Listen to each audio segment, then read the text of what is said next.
take your seats. All the volunteers, please inform all the parents and students to come inside the auditorium. We are now starting with the procession by our leadership team, now led by Dr. Zarina Begum, Controller of Examinations, followed by our esteemed Director, Dr. N.R. Banamurthy, followed by our Chairman, Dr. C. Rangarajan,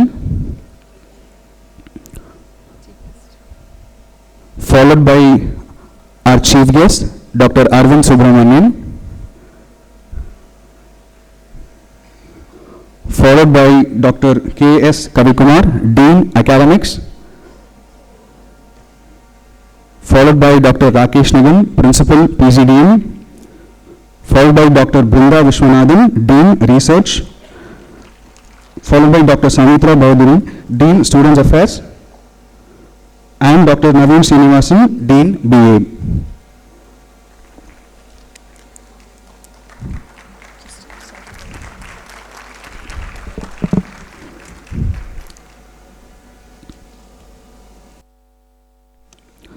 A very good morning to one and all present here. The future belongs to those who believe in the beauty of their dreams, said Eleanor Roosevelt.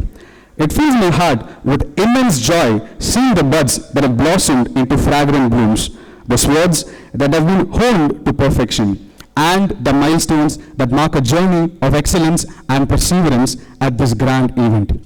Today is the day you've all eagerly awaited, a day that will stand as a testament to the tireless dedication and countless hours of effort that has brought you all here. It is my distinct privilege to warmly welcome you to the second convocation ceremony of the Madras School of Economics, an event that is a celebration not just of academic triumphs but of the unyielding spirit that defines the institute. Light repels darkness. Knowledge is that light that repels the darkness of ignorance, and as we celebrate knowledge today, let's start by lighting the lamp. An auspicious note to begin with. I request the dignitaries on the dais to join us to light the lamp and inaugurate the session today.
Thank you to all the dignitaries. May I kindly request everyone to please put your phones to silent mode, ensuring a ceremony free of distractions and interruptions. Thank you. Moving on. Upholding our cherished traditions, we shall now commence this event with an auspicious beginning. I invite Ms. Shreya and Ms. Hamsini to render the Tamil Thai Vazhuthu. Tamil Thai Vazhuthanai பாடுவதற்காக மாணவர்களை மேடைக்கு அழைக்கிறோம். I request the gathering to kindly rise for the same.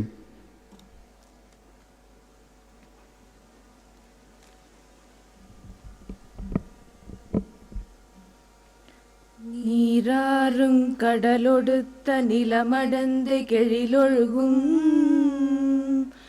சீர நீராறும் வதனமென திகழ்வரத கண்டமிதில் தெக்கணமும் அதில் சிறந்த திராவிடனல் திருநாடும் தக்க சிறு பிறை நுதலும் தரித்தனரும் திலகமுமே அத்திலக வாசனை போல் அனைத்துலகும் இன்பமுற எத்திசையும் புகழ் மணக்க இருந்த பெரும் தமிழனங்கே தமிழனங்கே உன் சீரிழமை திறம் வியந்து செயல் மறந்து வாழ்த்துதுமே வாழ்த்துதுமே வாழ்த்துதுமே.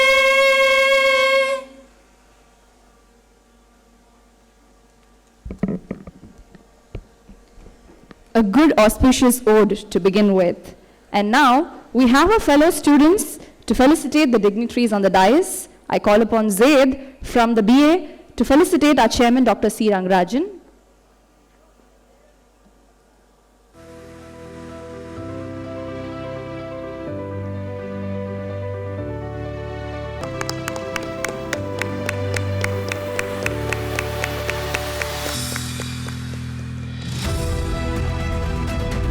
We have Ankit from the MA department to felicitate our chief guest, Dr. Arvind Subramanian.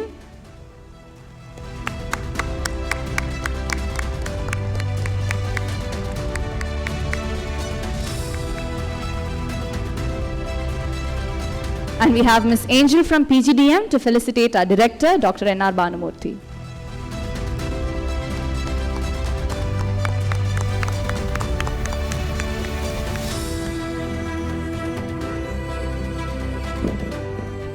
Kindly request our esteemed director, Dr. N.R. Banamurthy, to now welcome the gathering.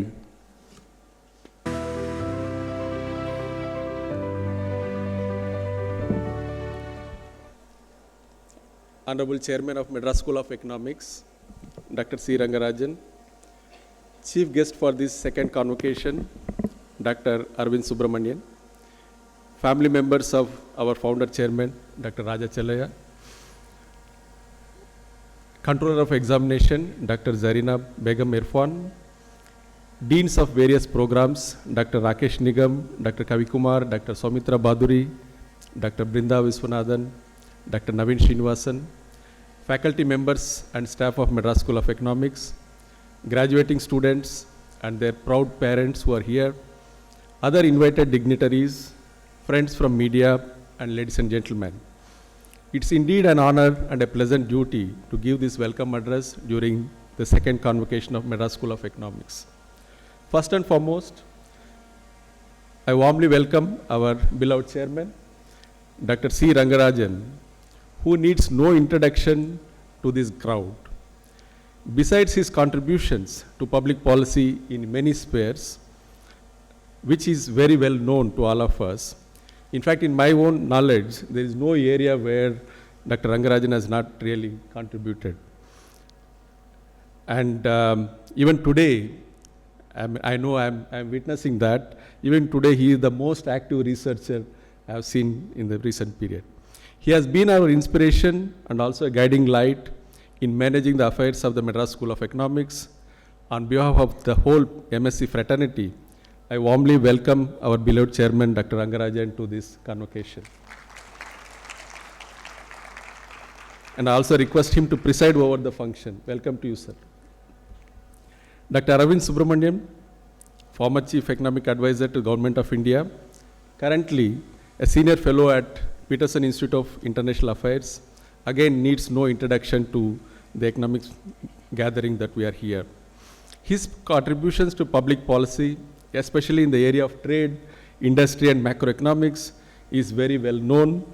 But yes, his contributions during his tenure as Chief Economic Advisor will perhaps stay for a very, very long time. As a Chief Economic Advisor, he has given life to Economic Survey and also to the Indian Economic Service. Indeed, his efforts to bring the Economic Survey closer to all the economic students in the country is still fresh in our minds. In fact, he mobilized a large number of economic researchers and faculty members. In fact, some of our Madras School faculty also attended and took a 2 weeks workshop at Indian Institute of Technology, Delhi, on what really went in preparing the economic survey.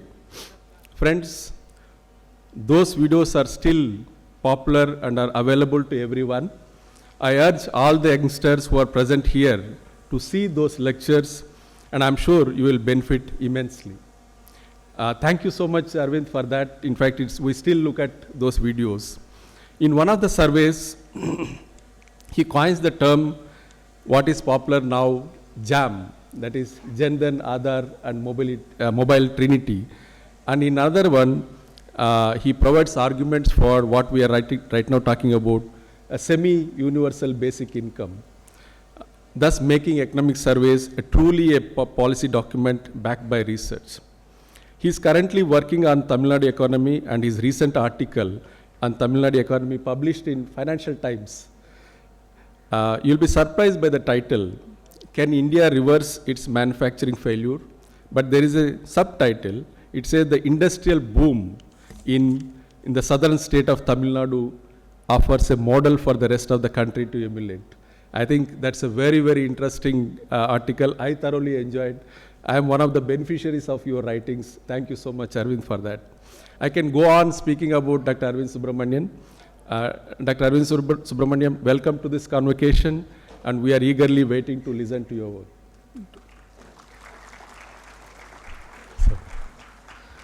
I welcome the family members of our founder chairman, Dr. Raja Chelaya.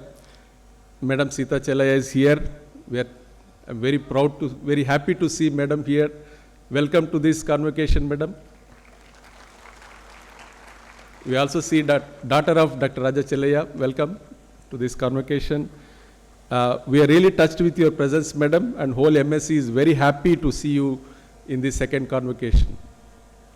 I welcome members of the Governing Council, Executive Council, Academic Council, all the deans who are on the dais, Control of Examination, who has been tirelessly working for the past 2 months. The main actors in this event, I think, are all graduating students. Though I have not met any of you, but I can tell you very frankly that the whole MSE is extremely proud of our graduating students. They have done extremely well, both during their stay at Madras School of Economics and also after leaving the campus.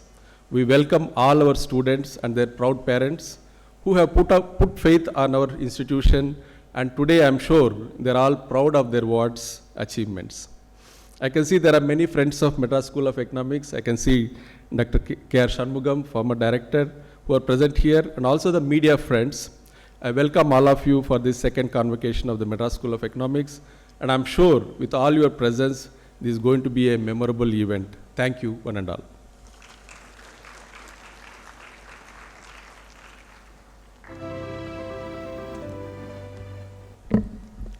Thank you so much for the warm and gratifying words, sir. It is our honor to welcome Dr. Arvind Subramanian, a globally renowned economist and academic who served as the Chief Economic Advisor to the Government of India from 2014 to 2018. During his tenure, he played a key role in shaping India's economic policies, spearheading initiatives like the simplified GST, addressing the twin balance sheet challenge, and establishing the JAM Trinity for financial and digital connectivity. He also oversaw the widely acclaimed Economic Survey of India with the 2018 edition garnering over 20 million views from 190 countries. Currently, Dr. Subramanian is a senior fellow at Brown University's Watson Institute and a distinguished senior fellow at the Center for Global Development. Previously, he taught at the Harvard Kennedy School and served as the Dennis Weatherstone Senior Fellow at the Peterson Institute for International Economics. A celebrated author, Dr. Subramanian's award-winning book, Eclipse: Living in the Shadow of China's Economic Dominance, has been published in 4 languages, and his bestseller, Off Council: The Challenges of the Modi-Jetli Economy, provides insights from his time as the Chief Economic Advisor. Recognized globally, he was named among the world's top 100 global thinkers by Foreign Policy magazine and one of India's top 35 masters of the mind by India Today. We are privileged to have you with us today, sir. To mark the special occasion and as a token of our respect and gratitude, I now request our esteemed chairman, Dr. C. Rangarajan, and our director, Dr. N.R. Bhanumurthy, to kindly felicitate our chief guest for the day.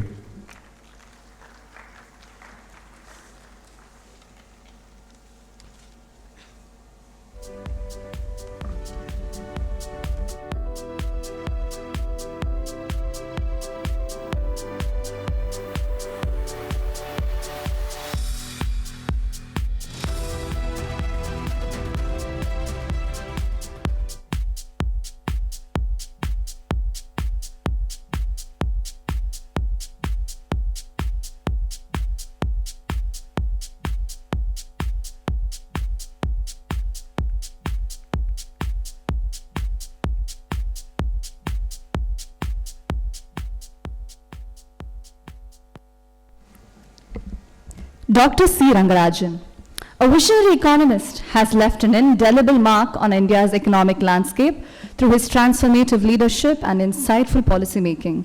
He is celebrated for his intellectual brilliance and pivotal role in shaping India's financial stability during its economic liberalization. As the 19th Governor of the Reserve Bank of India between 92 and 97, Dr. Rangarajan spearheaded critical reforms in monetary policy, exchange rates, banking regulation, anchoring India's economy in a period of profound change. Beyond the RBI, we all know that he held esteemed positions such as being the chairman of the Economic Advisory Council to the Prime Minister, Governor of Andhra Pradesh, contributing to robust economic growth and policy innovation. A distinguished scholar with a PhD from University of Pennsylvania, Dr. Rangarajan has authored numerous influential works on monetary economics and development. Honored with the Padma Vibhushan, he continues to inspire economists, policymakers, and students with his enduring legacy. While his introduction can sum up to many pages moving forward, needless to say, speaking on behalf of all the students of MSE, sir, we are very grateful to have had the opportunity to be spellbound by your instructions and your insights on the world of economics. And we are deeply grateful to be under your beacon of light, so thank you so much for that. On that note, I request our director to felicitate our chairman right now.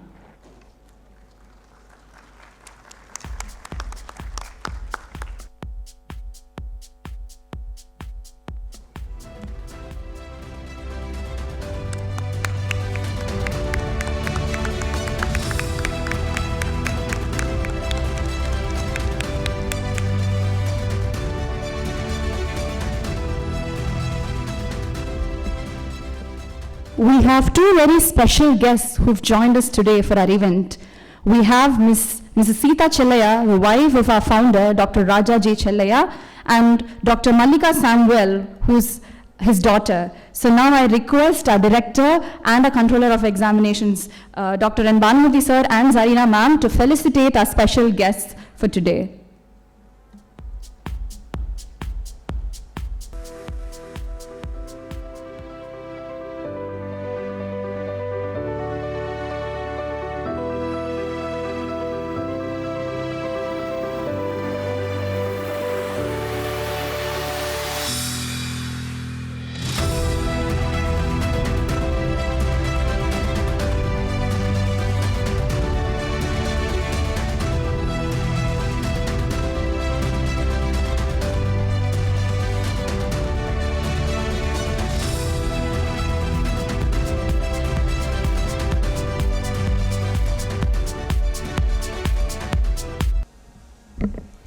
It is that time of the event that was much awaited for.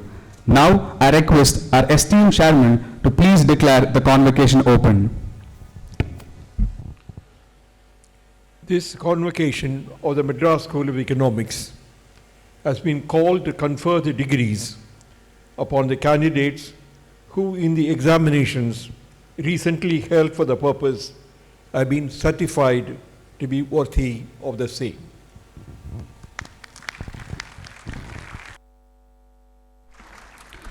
Thank you so much, sir. I now invite our chief guest for the day, Dr. Arvind Subramanian, to please address the gathering and deliver the convocation address.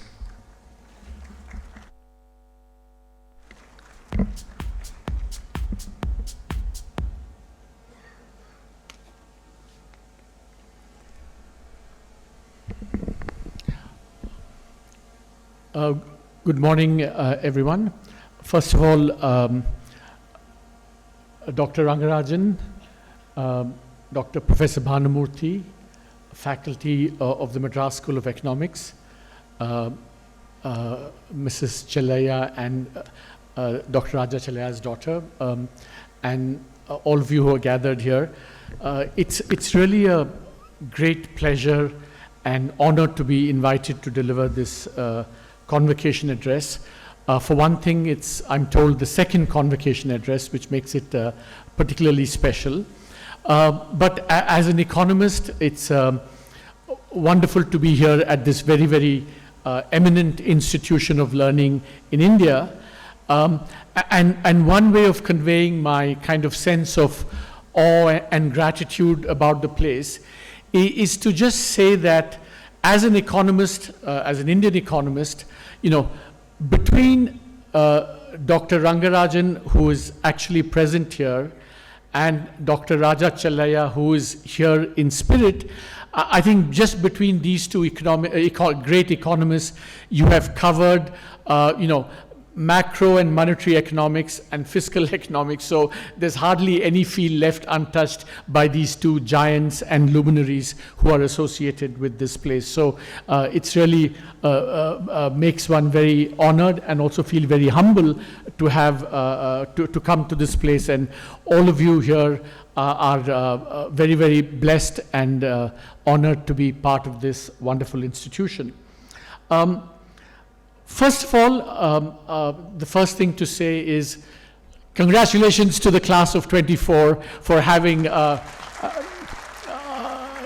graduated, done great things, and having done so at this terrific institution. So first of all, this is a day to celebrate what you have done rather than anything else. And I'm sure your proud parents here will join in kind of enjoying that sentiment of how much you've accomplished here. So first and foremost, congratulations. The task of someone who's giving a convocation address has two parts, or that's how I interpret it. There's one part which is very awkward. I'll come to that in a second. And there's a part which is less awkward. So the less awkward part, which, you know, I'll spend most of my time, is to talk to you about the Indian economy, and, you know, we can have all these discussions about what's going right, what's going wrong, what's the future, and I'm going to touch upon those things. But I have to begin with the awkward part. And what is that awkward part? You know, somehow the person giving the convocation address has to give you life lessons. You know, I'm supposed to be someone who's done some great things, I don't know what, and, you know, I have to say, well, let me tell you what you should do and how you should lead your lives. And if my children were here, they would say, who is dad to give all these life lessons, you know, when he has so much to learn himself? And it's true that I do feel that it's not my business, or I have no great, or to put it in trade terms, my comparative advantage is not to give life lessons to all of you. But I have to do so, and I will do so, and just spell out one or two things which I think are important for you as you embark on, you know, the professional life journey ahead for you. I mean, the first thing to say, of course, is while you have achieved a lot of things due to your own efforts, due to your hard work, I hope all your secrets about how you've done very well without any hard work won't come out. But I'm sure you've have done a lot of hard work. But at this moment, it's also time to remember all the people who have contributed to having brought you here to this very important day. You know, your parents, your grandparents, your relatives, uncles, aunts, colleagues who you've learned from a lot, presumably, other people around you, peers, students, teachers. So I think you should take a moment to reflect on all those, what others have done to having made your achievement possible. So I think that's a very important thing to do, I think.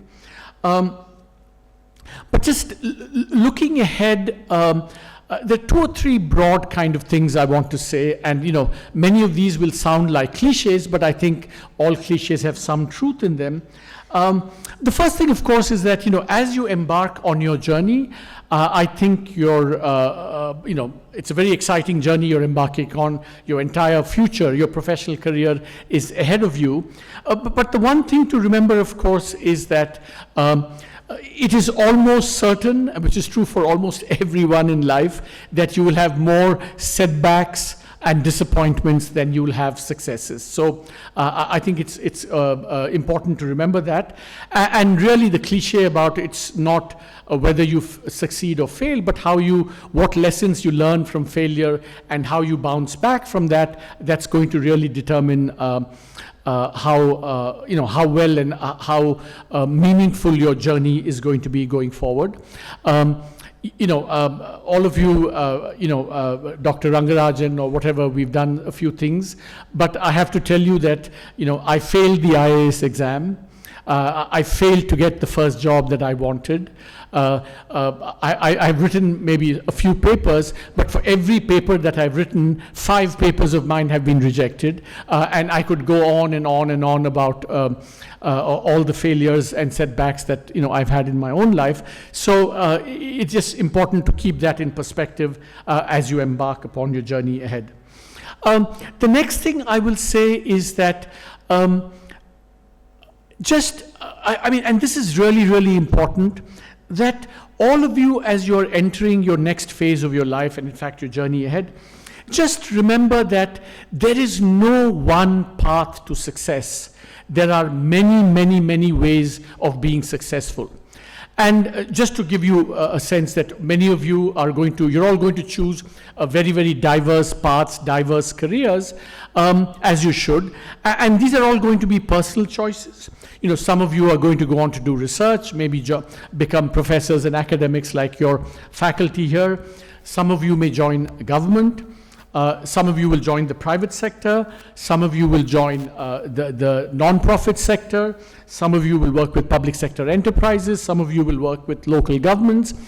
And I think I'm completely honest when I say that each of these careers can be very, very meaningful and satisfying. So don't, I think, get obsessed with or allow what others are doing to kind of determine what you want to do or how happy you want to be in what you do. I think, as having had children and having dealt with a lot of young people, I know that life for you, all of you, is very, very difficult in this social media age where, you open Twitter and you see your friend has, climbed Mount Everest and you say, what have I done? I've not even, taken a 10-minute walk today, or, some friend has, become a famous, influencer on TikTok or Instagram or whatever it is, and you start feeling inadequate because you haven't done the same. So I think it is very difficult for all of you in this age to remain grounded, but I think above all, I think you should follow your inner voice and see, what is it that gives you meaning and satisfaction in your professional life, and go ahead and pursue that. There's a Professor Avinash Dikshit, who was a great professor at Princeton University, an economist. He had this kind of lesson for those who are faced with choices in life. Should I become a teacher, or should I become someone join the private sector, or a bank, or whatever, or maybe in your personal life, should I date person X or date person Y, you will have these choices. And, his rule was the following. He said, take a coin and toss it. And so it's not this coin 50-50 business. He says, as the coin is coming down, you'll be telling the coin, heads, heads, heads, and that tells you what you really want, and then go ahead and make that choice. So remember that when you have these difficult choices, think of the Avinash Dikshit coin toss principle, and I think you can't go wrong that way. The last life lesson I'll give you as economists who've graduated is, the one thing that I've strongly believe has benefited me a lot in life is to be able to, is to actually read. I mean, I think that's what makes for a good economist. There's a very famous saying associated, saying that what do they know of economics who only know economics? So I think that if you only do economics or only do what you're narrowly doing, I think you will get less meaning in life, and you'll feel less equipped, I think, even to be an economist. So please, whatever it is that you do, limit your Instagram and TikTok to a minimum, and try and, the balance between Instagram, TikTok, and reading, I think should gradually shift over time. And so those are my life lessons. Good luck to all of you. I'm sure you'll all have amazing careers, and think of your alma mater always, the Madras School of Economics, the faculty and the students who've contributed to your life. So I can breathe a sigh of relief because the awkward part is over, and I can get to the the less awkward part of this conversation, this address. And so I think the question that's kind of burning in the minds of rightly all of us is, where is India headed? Where is the Indian economy headed? Is the future bright? Is it not bright? What does India need to do? And so on. So one way to think about that is to, in fact, start with India at the point of, in 2008, as you know, the global financial crisis happened. It basically changed the world in many, many ways. And one of the things it did was it kind of discredited the model of growth that India, China, many other countries had adopted the strategy, which was basically, and these were the choices, the policy choices, and the reforms that Dr. Rangarajan was very closely associated with, and in some ways that was the golden era of economic policy making under Dr. Manmohan Singh, Dr. Rangarajan, many others, Monte Ahluwalia, Shankaracharya, many economists. What India did was it kind of abandoned in 91 the old socialist policy, and of course we deregulated the economy, we opened up, and for about 25 years India really had a massive, the Indian economy had its golden years. Growth was very rapid. There was employment creation. Exports took off. Standards of living rose for everyone. Things became available to everyone in a way that never been seen before. And I think the lives of ordinary Indians, above all, improved enormously because of 20-25 years of reform and growth. The strange thing that happened was, when the global financial crisis happened in 2008, many countries around the world started abandoning those policies. Now, in the United States and the West, they abandoned it because, it led to a lot of inequality. There was, the Chinese economy meant that lots of people became unemployed in many parts of the world. And to some extent, it's understandable. But the strange thing that happened in India was that we too, after the global financial crisis, abandoned those policies that were responsible for, transforming India in many ways. So, usually you say that failure is an orphan, but the strange thing that happened in India was that success became an orphan. And, I don't want to get too political, but the odd thing that happened was, the Congress party that presided over much of this boom, and also the other party, both parties kind of abandoned the very policies that led to these enormous successes that India had. So we made a success an orphan in India, and after 2010, especially in 11-12, and over the last 10-15 years, especially over the last 5 years, I would say, that India completely changed its model of economic development. Now, the question today is, has that model succeeded? And if you were honest and really not partisan and not associated with one party or the other, you would say that actually that the change in the model has not quite worked out, or at least has not been remotely as successful as what preceded, all the reforms that Dr. Rangarajan and Dr. Singh were associated with. The kind of growth and economic success and dynamism and transformation that happened, I think over the last 10 years, that hasn't happened. And there's a lot of bitter debate in India now. Oh, was it because of UPA 2? Was it because of Modi? And I'm not interested in these debates. I think there's a lot of continuity in Indian policy, and both the successes are, I think, cumulative, owes to all parties. The failures, each party has committed failures, so it's not a question of saying who's worse or who's better. But the point is that collectively we abandoned these policies, and I don't think they've delivered as much as we'd hoped for. Now, don't get me wrong, I think a lot of good things have happened in the last 5-10 years.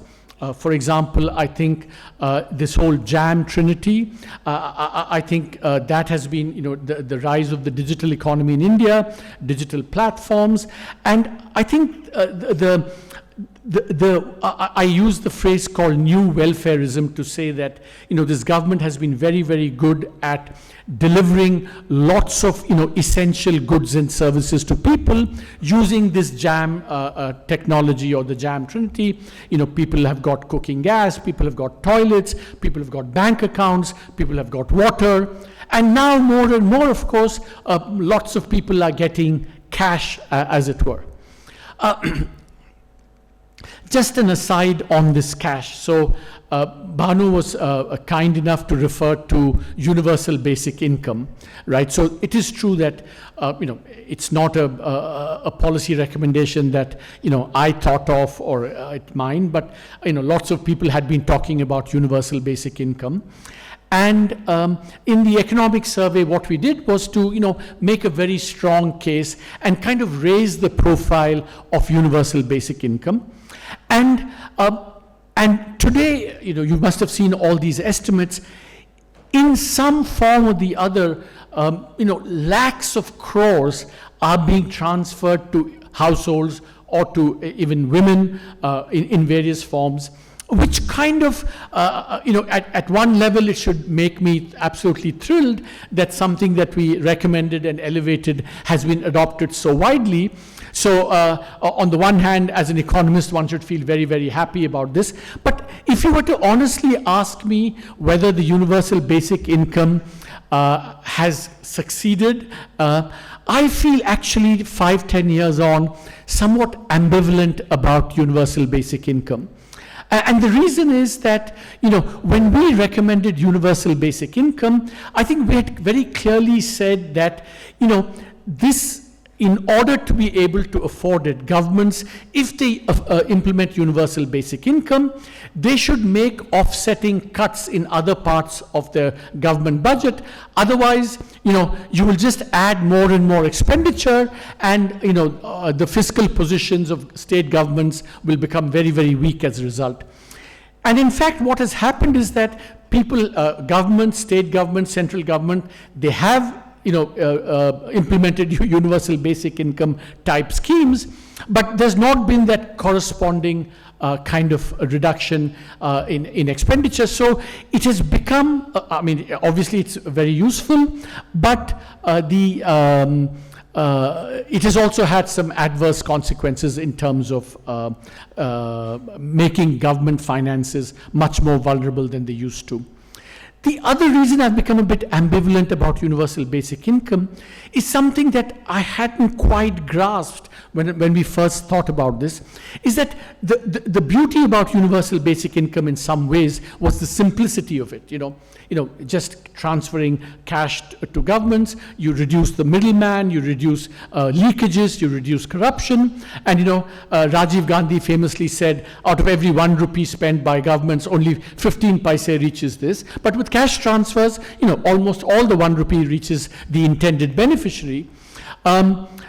So it has virtue, but the very simplicity has been the reason why more and more state governments have adopted this. So you've got into a situation where you have what we call competitive populism, where, you know, someone says, I will give 1,000 rupees. It's such a simple thing that it's very easy to say, oh, I will give 1,500 rupees. And then someone says, I gave 1,500 rupees to men or workers or farmers. Someone says, I'll give 2,000 rupees to women.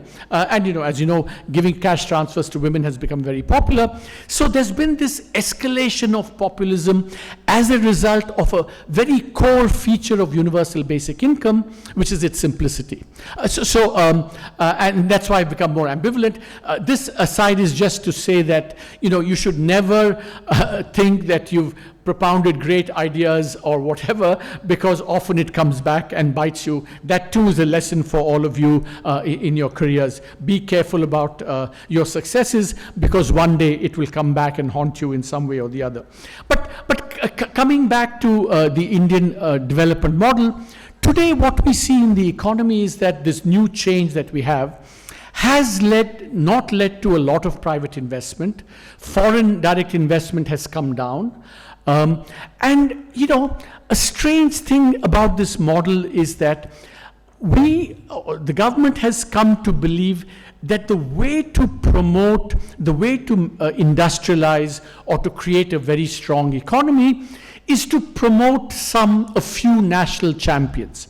You know, I don't want to take names, but it's clear that some business houses, groups get a lot of favors from the government. They deliver, they do all these good things, you know, building the telecom network, building ports, building solar plants. So it's not that, you know, things haven't happened, but it is a case of, you know, saying that we are going to place our bets as a government in a few big players. And this was the strategy adopted by Korea many, many years ago, 40, 50, 60 years ago. They too, favored a few big corporate houses. But the difference between what they did and our effort at promoting national champions is that when Korea promoted its big business houses, they said, we'll help you out, but under one condition, that you have to show us that you're productive, and the way that you're going to show us that you're productive is to compete successfully in international markets. So exports are going to be the measure by which we determine whether you're successful or not. Now, the problem in the Indian case is that these big business houses that are being promoted, they don't really export or operate in international competitive markets. They basically operate in domestic markets, you know, telecom, ports, retail, whatever. And it's therefore difficult to judge whether the favors that they're getting are leading to actual efficiency and, you know, dynamism, or whether it's leading to kind of inefficiency, corruption, and many of these other things. So I think this strategy of promoting national champions is a very double-edged sword that we've embarked upon. And I think we should be careful, because recently, as you know, some of these champions have come under international scrutiny. And when that happens, it kind of creates a bad reputation for Indian businesses more broadly. So I think that the model that we adopted has not really worked, or worked as well as it should. So the question is, going forward, what should we be doing? What is the model we should adopt, and what are the policies we should follow? And how does Tamil Nadu fit into all of this? Bhanu referred to an article that I wrote, and I want to kind of touch upon that. So think about it this way. What happened in the 25, 30 years of the economic boom that we had? We had very rapid growth. We had some good employment creation, but we never got the employment creation for low-skilled workers as much as we should have had given the growth that we achieved. So despite all that, India still remains an economy where most people still are employed in the informal sector, and therefore if you're employed in the informal sector, you don't get the higher wages, you don't get the higher productivity, and therefore, there was something kind of incomplete about even the golden era that we had. So the question going forward is not only how do you get economic growth and dynamism and transformation, private investment, so on, but how do we make it inclusive? And by inclusive we mean is how do we get good, high-paying, formal sector, productive jobs for more and more of the labor force.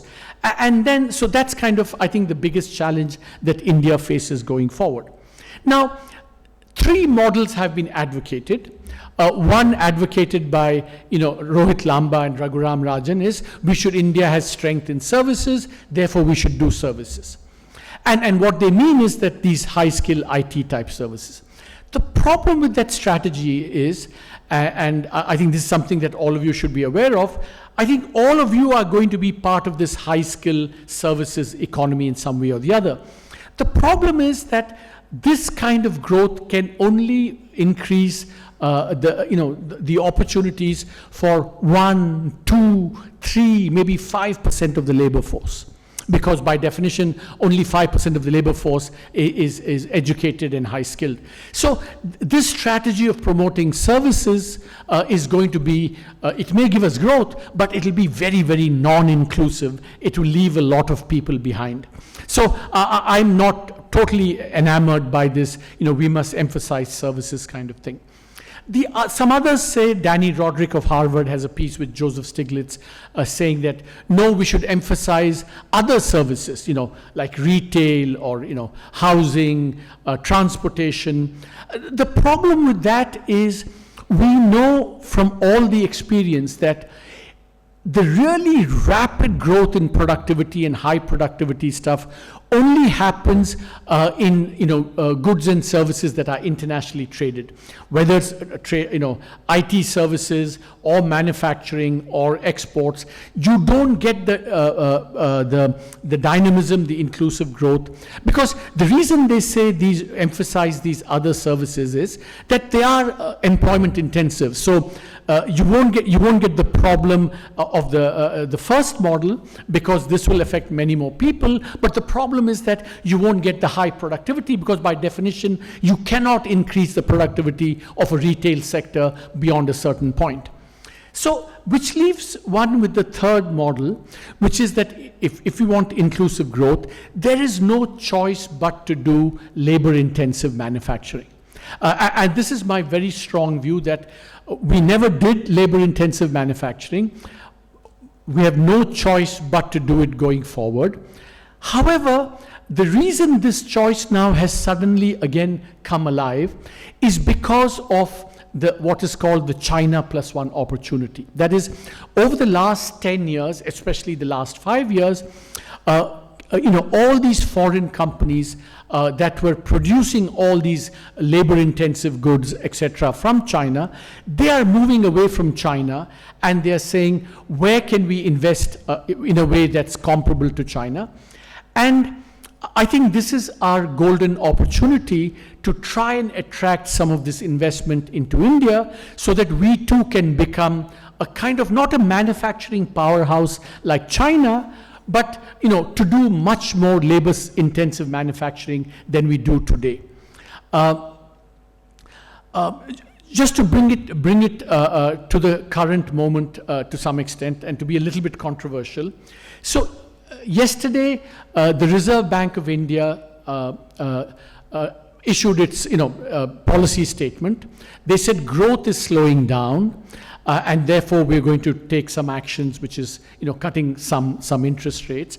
And what they said is that their diagnosis is that growth has come down because consumption is weak, and that's why it's come down.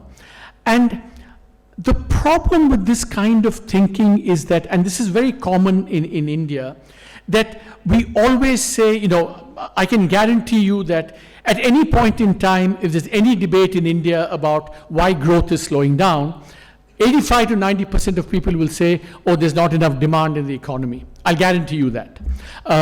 But what is wrong with that argument is that we always, because of our mindset of thinking about the Indian economy and the Indian market, we forget that there's an international market out there which, in principle, if you're competitive enough, provides infinite demand. You can export as much as you want internationally, and we've never had this mentality of thinking that the biggest source of demand is going to be foreign demand, and we've never become competitive and been able to export enough. And I think that's why this is the moment, the opportunity to try and revive that, to think constantly about how do we export more, how do we as an economy become more competitive in order to be able to create the jobs for the unskilled labor force and for women, and I'm going to come to that in a second, that the Indian economy barely needs. So there's a China plus one opportunity. By the way, there's also a brief Bangladesh plus one opportunity. Bangladesh has been a powerhouse exporting apparel and clothing and garments to the rest of the world. And the Bangladesh economy, although it's in trouble now because of politics and things, for about 25, 30 years, it transformed even socially because of the success of this one sector, because the sector succeeded. More women came into the labor force. More women coming into the labor force meant that they got more agency, they made more choices for themselves, they got more education, they delayed fertility, and really very rapid transformation took place in Bangladesh as a result. And now they are in trouble, and many investors are looking to other places to locate what they were doing in Bangladesh. So India has a China plus one opportunity and a Bangladesh plus one opportunity, and the question is, how do we take advantage of that? And which comes to my last thing, is that actually the Tamil Nadu offers an excellent way of doing this. Now, I think what the central government, I think it's done many good things, but I think a fundamental deficiency in its policy thinking is that I think the central government is very good, it's very keen to attract private investment. And it understands that in order to get private investment, you have to increase the returns to private investment. You must have learned that in your classes. And it's done a whole lot of things to increase the returns. It's cut taxes, it's giving subsidies, it's making lending easier. And so all of these will increase the returns to private investment. And yet, despite having done all these things, it hasn't been able to attract private investment. India as a whole, private investment is very weak. And one of the reasons that we think that that's inadequate or incomplete is because investment requires two things: higher returns, but also lower risks. And reducing the risks to investors, I think, is a critical component of being able to attract private investment. Now, I've written a series of pieces with Josh Feldman saying, what are the things that the central government has done to actually increase risks to investors? And I don't want to go into that now. But I think what the Tamil Nadu government has done has been able to tell investors that once you come here, we will minimize the risks that you face. We will not take arbitrary action. If there are conflicts, we will try and settle them. And I think reassuring investors about risk has been one of the key successes for why Tamil Nadu has been able to attract this investment. My favorite example, which I give in the Financial Times piece, is that in 2021, Ford Motor Company, which had a big plant, I think in Sri Perimadur outside, said that they were going to leave India and Tamil Nadu, not because of any problems here necessarily, but they were recalibrating their global business strategy, and they just felt that it was no longer make sense for them to operate out of India. So they had to leave Tamil Nadu as well.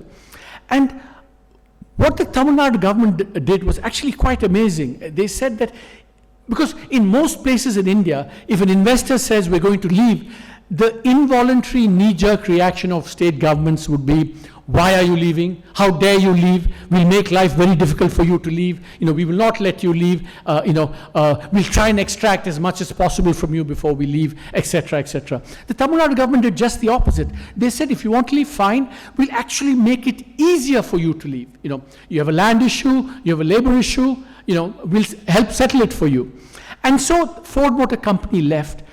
But in 2024, recently, a few months ago, they again recalibrated and reevaluated their global business strategy, and they said, we want to operate once again out of a developing country, and they said, we will go back to Tamil Nadu to relocate our investment, because this is a government that actually made things so easy for us to exit, that this is a government then that understands risk and minimizing risks. So one of these days, Ford Motor Company is going to be back in India as a result of the actions that the Tamil Nadu government took. So I think there's a very deep lesson here, I think, for Indian policymakers, that if you want to attract private investment, you should not only favor some big investors, because other private potential investors get scared that if the government keeps favoring some, they will be at a disadvantage relative to these people. So a lot of lessons here for the central government to take away from Tamil Nadu. So on that, the last thing I want to say is that as you're graduating, regardless of whatever optimism or pessimism, whatever we may have about the Indian economy, the one thing I think confidently say is that I think the ultimate strength of India is you, the young generation. I think is the biggest bet that should be made on India. Are people like you, innovative, creative, energetic, and as long as you have the skills and the opportunities, I think India is going to do extremely well. But that confidence of mine comes more from looking at you and having faith in you than necessarily from believing that governments will do the right things all the time. So on that note, congratulations to all of you, and a very, very bright future awaits all of you. I hope all of you will be able to realize those opportunities and feel fulfilled in life. So good luck and congratulations. Thank you so much, sir. While India's growth story seems like a coin's toss for all of us to wonder, you had proven that it's not a gamble for us economists, and that we have to focus on models and strategies, while we all wish that India heads in the growth story. Thank you for throwing light on the flip sides of, the nuances of the flip sides of both the sides. And it is a true testament when you said, you're somebody who's a true testament to the fact that head above and feet below, you were so grounded. And I think choice under uncertainty is not just a chapter for us as economists, it's a problem. Thank you for easing it out for us.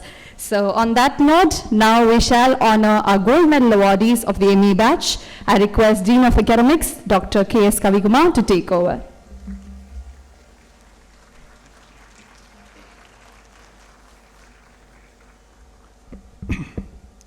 Sir, I present unto you these candidates who have been certified after examination to be duly qualified to receive the gold medals under different MA economics programs. For the 2022-24 batch, MSc Gold Medal for Excellence in MA Actuarial Economics goes to Ms. Sohini Baumik.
Canara Bank Gold Medal for Excellence in MA Applied Quantitative Finance goes to Ms. Anjana Jagdish.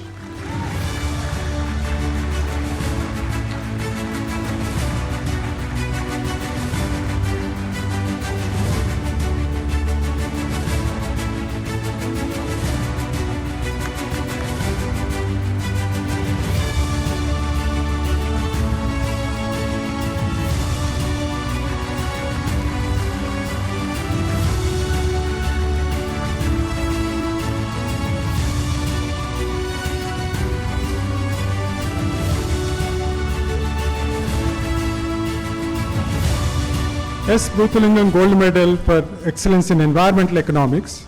Please allow me to read the citation. S. Bhuthalingam studied economics in Cambridge between 1929 and 1931. His teachers and mentors included Pigou, Keynes, Robinson, Kahn, and John Robinson.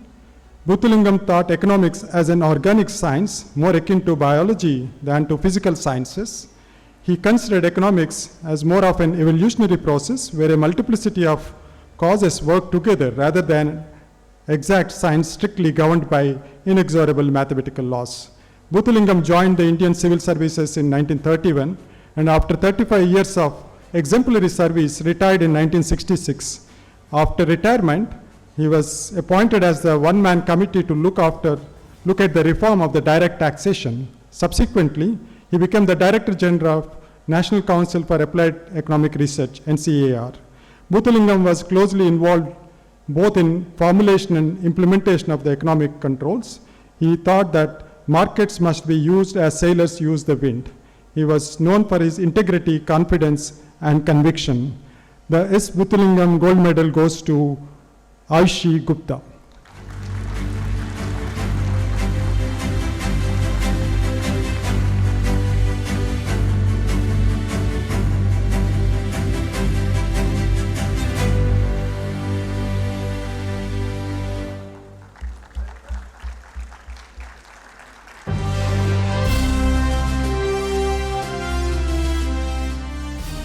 The gold medal, MSE Gold Medal for Excellence in MA Financial Economics goes to Mr. Hirdik Rajendran.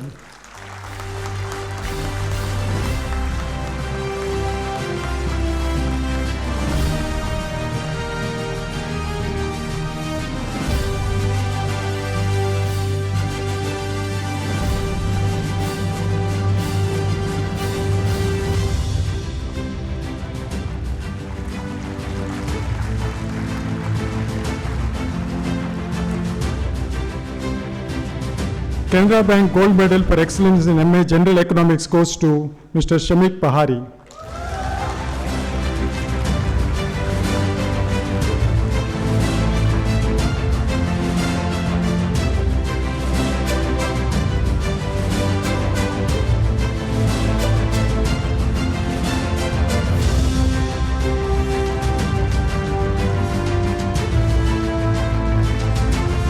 Thank you, sir.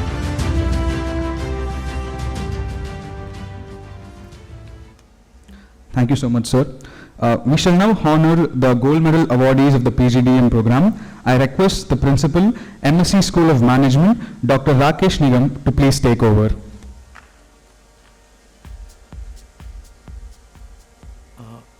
Sir, I present unto you these candidates who have been certified after examination to be duly qualified to receive the gold medals under different postgraduate diploma in management programs for the 2022-24 batch.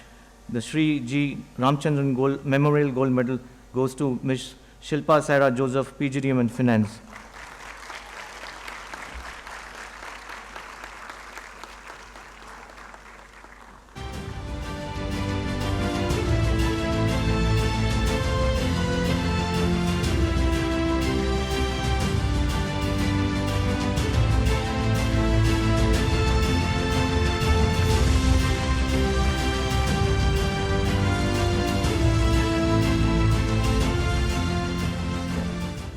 Ms. Vigdeshwari Sarvana, PGDM in Research and Business Analytics.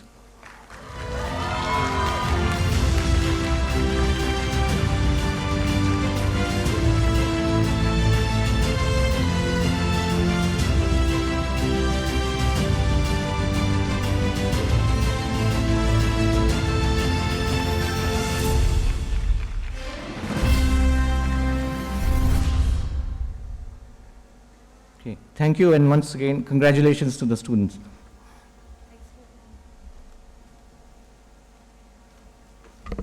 Thanks to all the dignitaries and congratulations to all the awardees. Kattradu kaiman alavu kalladadu ulagalavu is a beautiful Tamil quotation which loosely translates to the fact that what we know is only handful, but what we are yet to know and understand sums up to this whole world. And who better than our chairman to enlighten us a little more about the world of economic thought and policy. So we're waiting to be spellbound by your talk today. Over to you.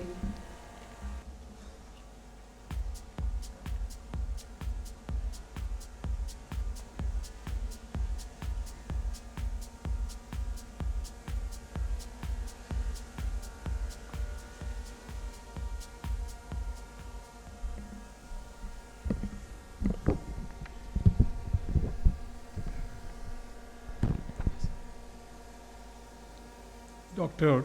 Arvind Subramanian, Dr. N.R. Bhanumurthy,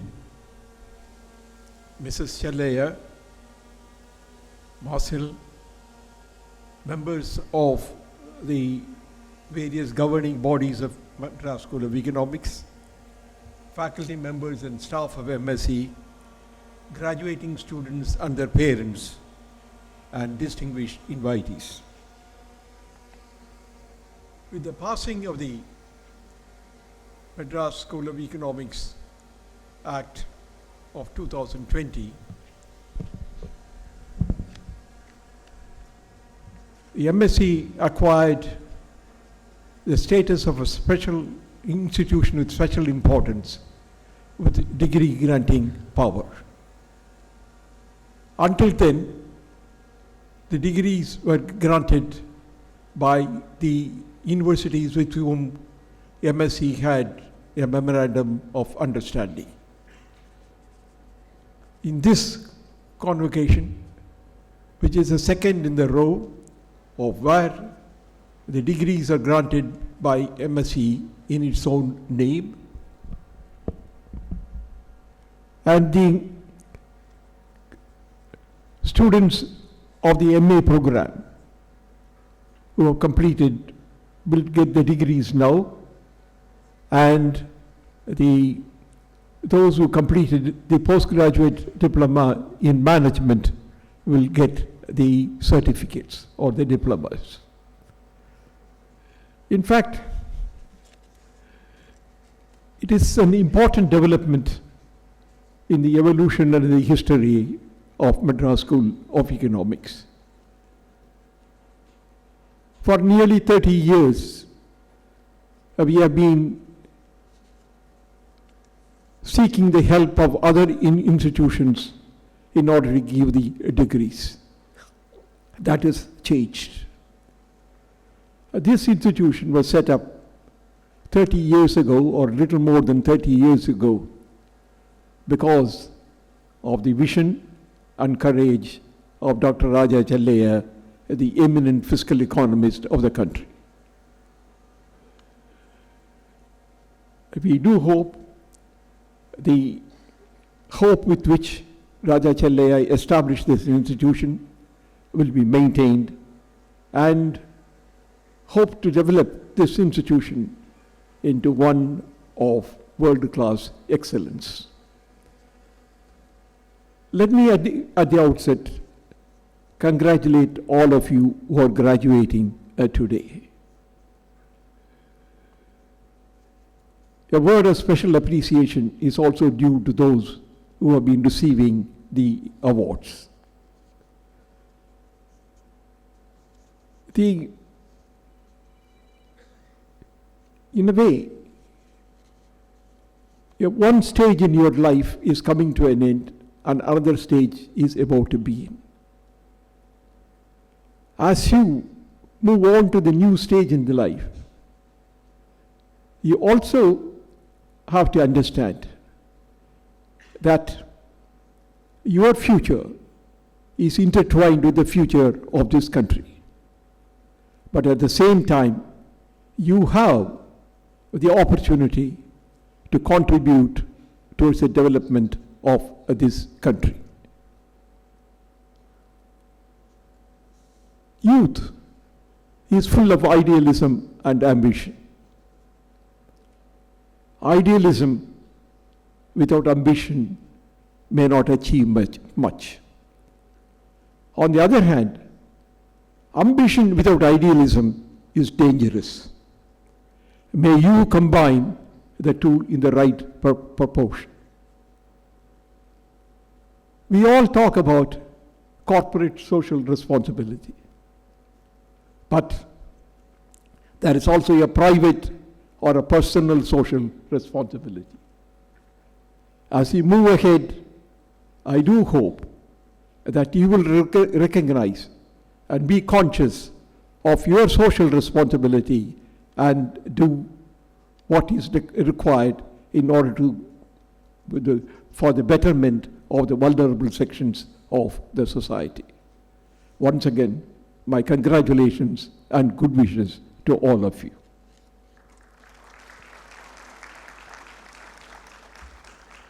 We are indeed very beholden to Dr. Arvind Subramanian to accept our invitation and to come here and to deliver a very stimulating lecture. Everybody is talking about these days about what is the future of India. People are also conscious of the uncertainty that surrounds not only India but the whole of the world.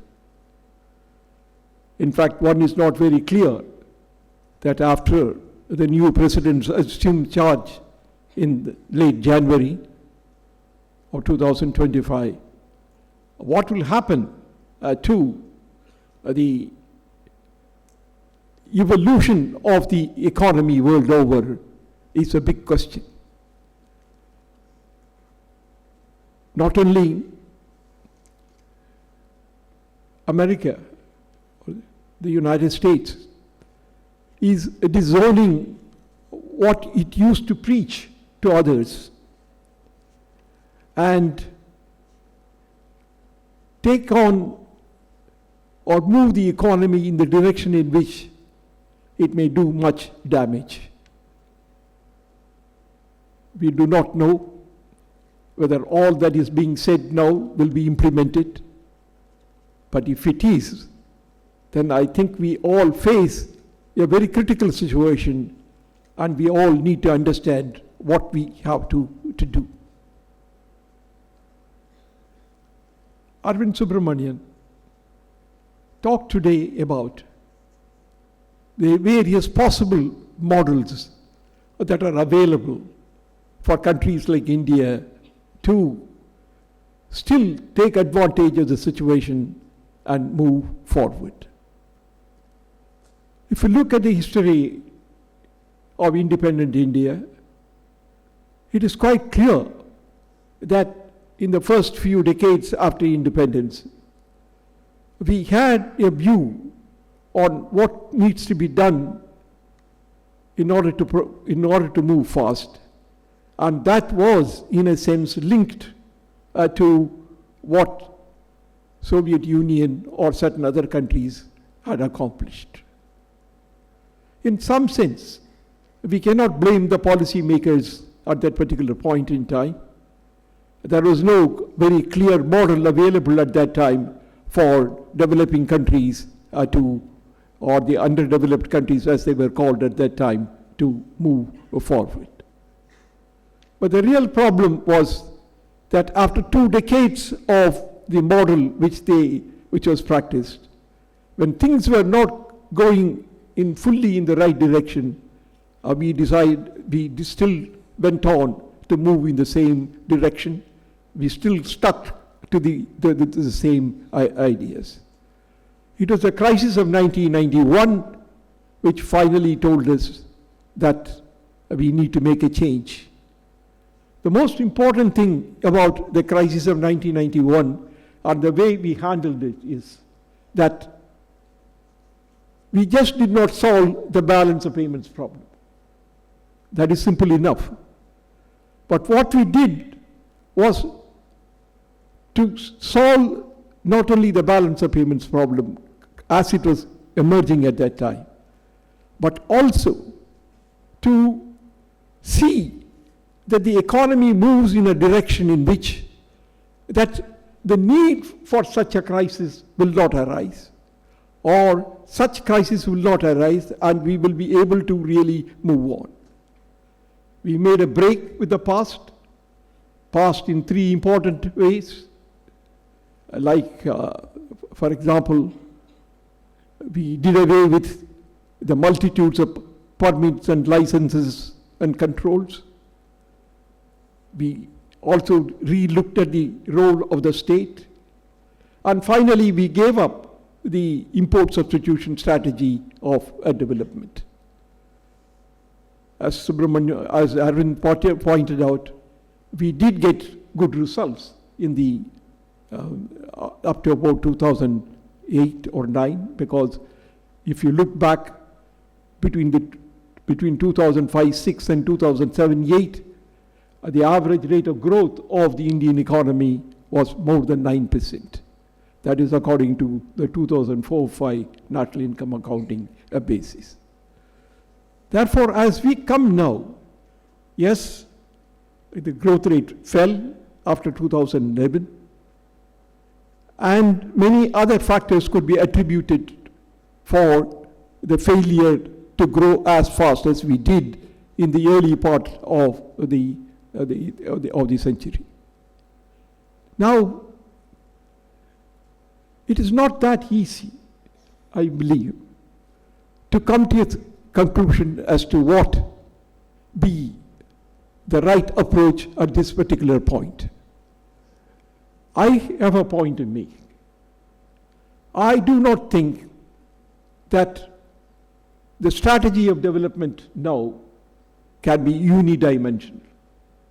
I wish to point out the strategy of development has to be multidimensional. Yes, many countries in the Southeast Asia, in the East Asia, did make a big progress in the 50s and 60s and 70s by following the strategy of the export development strategy. But that was a time in which the world trade was also moving very fast. And the developed countries were willing to overlook some of the regressive actions in some of those countries were also taking. But then it gave them the results and they moved very fast. But I tend to believe that that strategy of development now is going to be very difficult.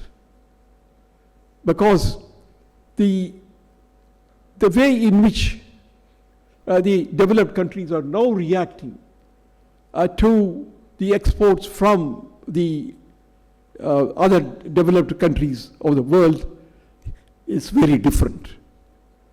I'm not saying that there will be no change of attitude or there will be no change of mind, but certainly the idea of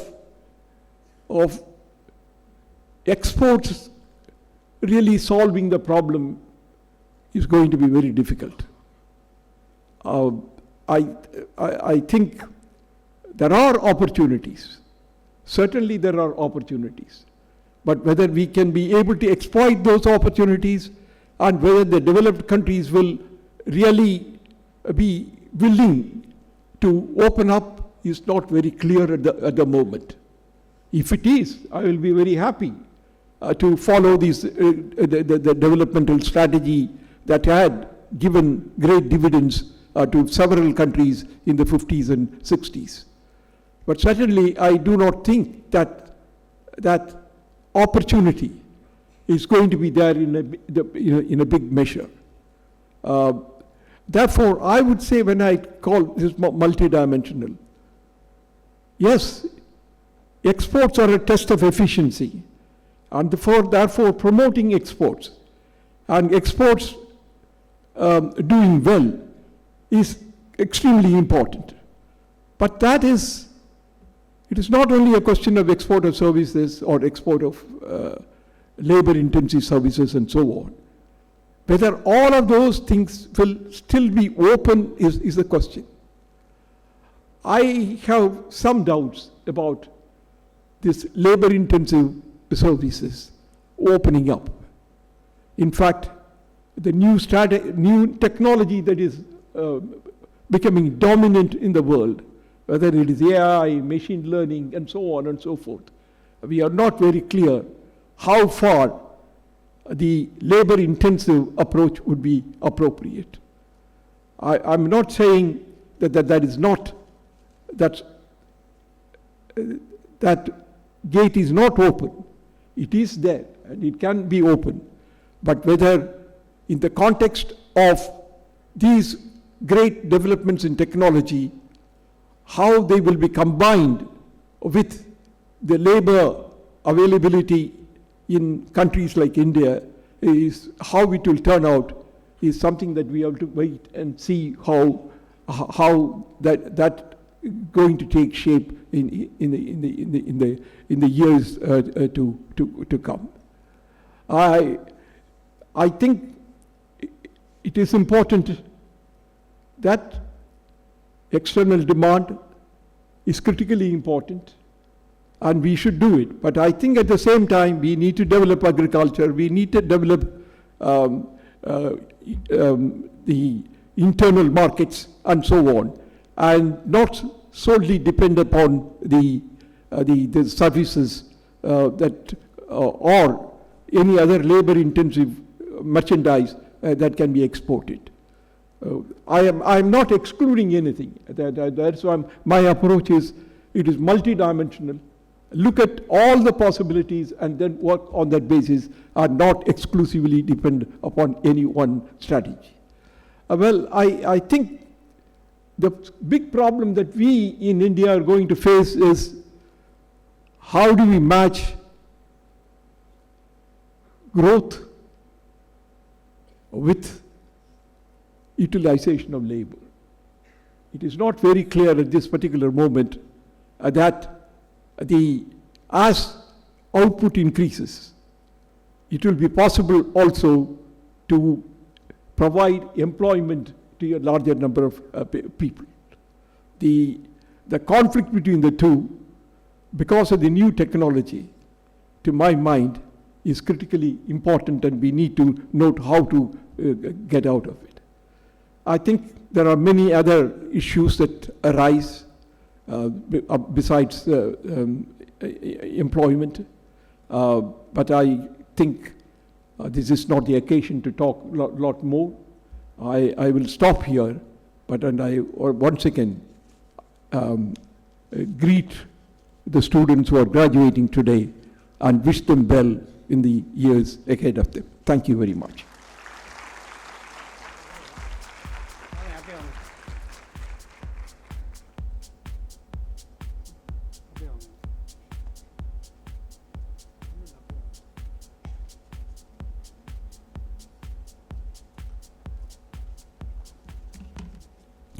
Thank you so much for your enlightening speech, sir. Your constant support throughout these years has what made the Institute to be what it is today. And I'm pretty sure we live up to the stature of the Institute, combining idealism and ambition together to excel as socially responsible students in our lives.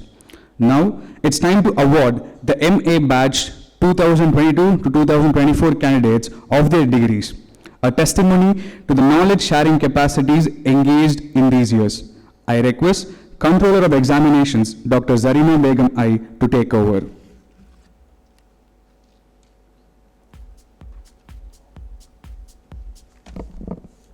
Sir, I present unto you these candidates who have been certified after the examination to be duly qualified to receive the degree of MA in Economics under different programs for the academic year 2023-24.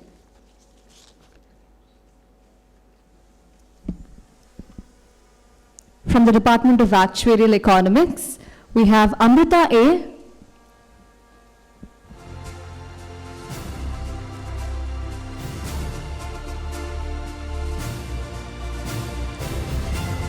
Followed by Ashrita B. We can put our hands together appreciating the awardees.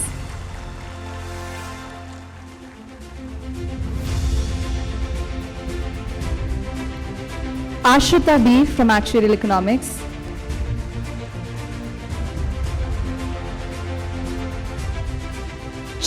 Chitra Krakshit.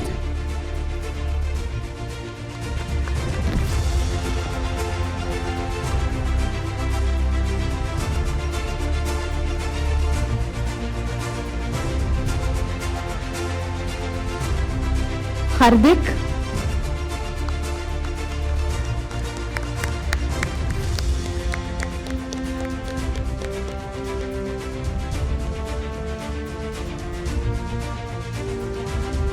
Joel Thomas.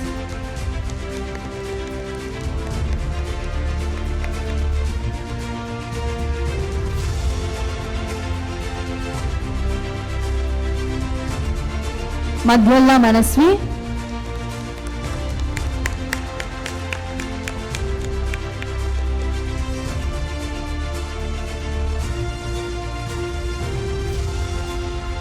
Nikhil Rathi.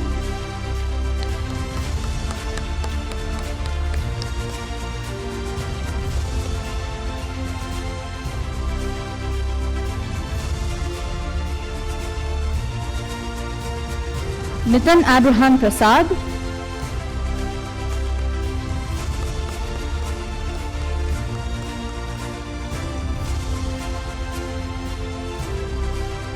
Payaswini Sanadhya.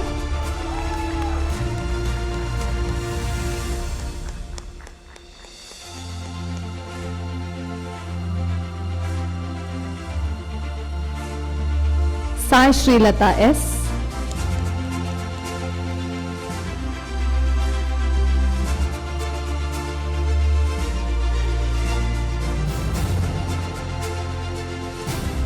Satak Navedya.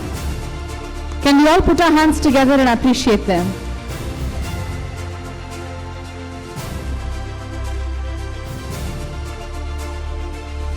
Shivam Maheshwari.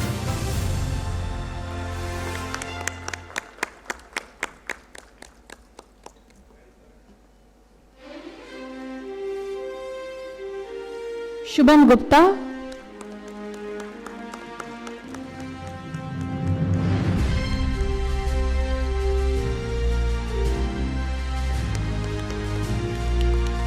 Titiksha Reddy KV.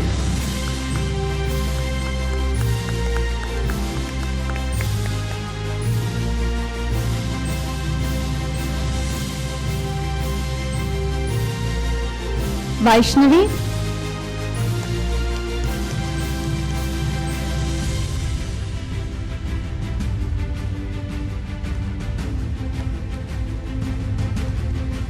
Varsha Grace Kennedy.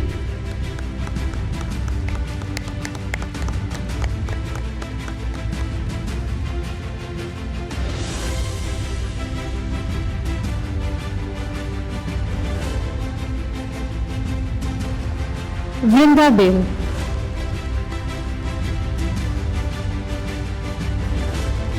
Now, from Applied Quantitative Finance, the following students are being conferred the degrees, starting with Olipriya Sengupta,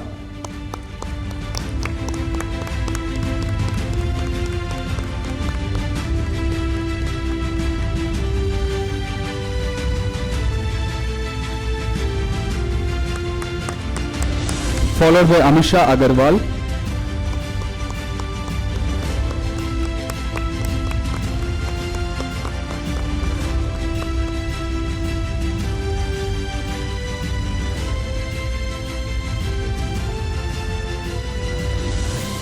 followed by G. Kirtana,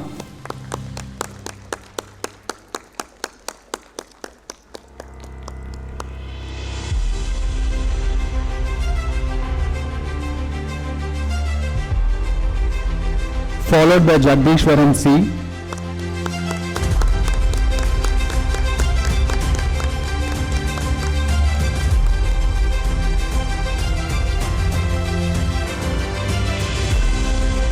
Followed by K. Sneha.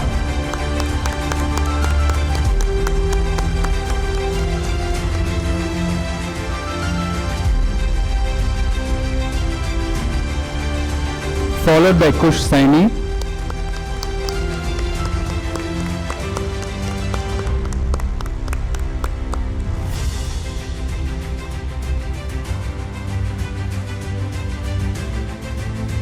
followed by Krantik Das,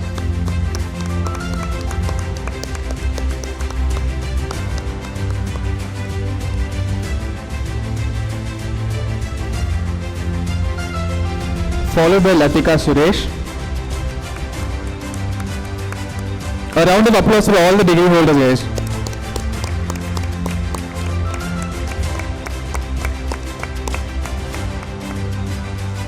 Followed by Manasa R.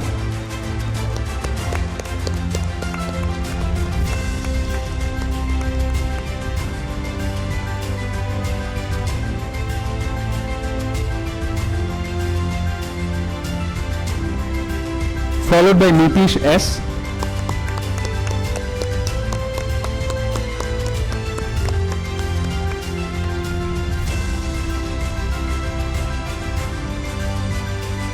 Followed by Prarthana Saha.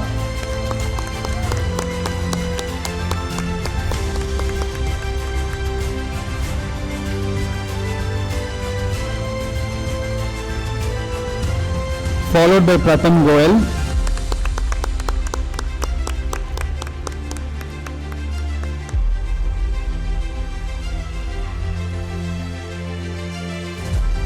Followed by Rishi K.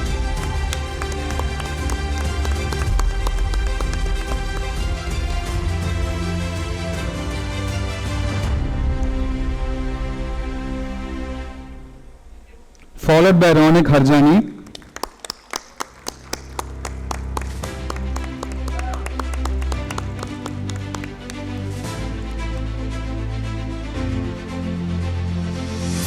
Followed by Soumya Jyoti Chandra.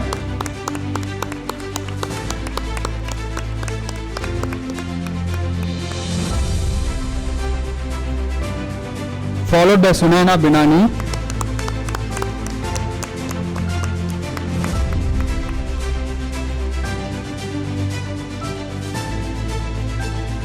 Followed by Sureka SJ.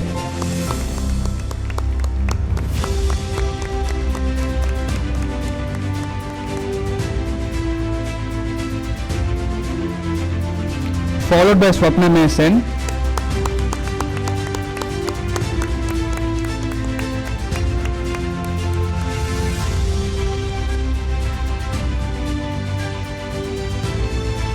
Followed by Tejaswini K.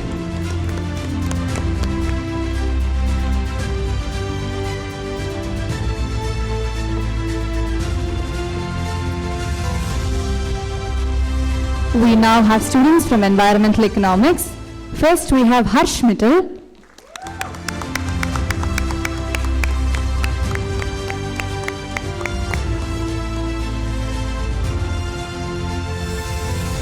Followed by Kashish Bardwaj.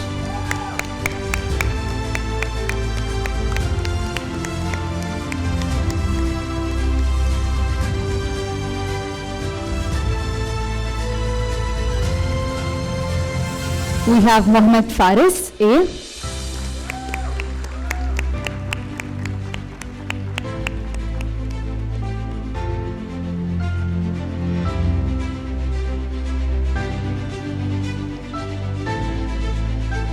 Muskan Minocha.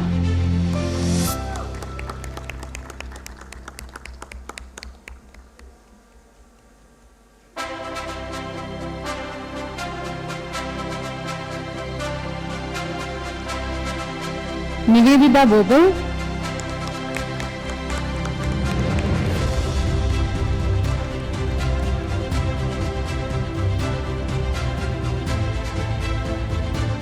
Ratna Bhattacharya.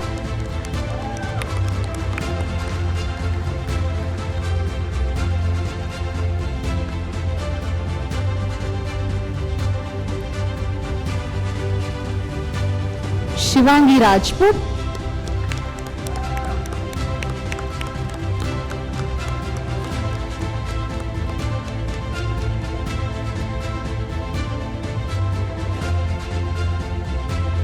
We have Soumya Sarkar.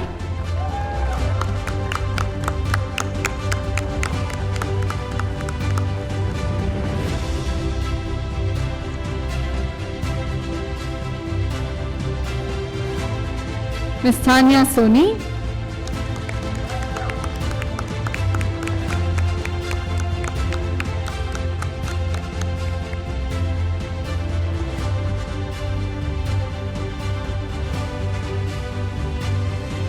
followed by Vaishnavi Warrior.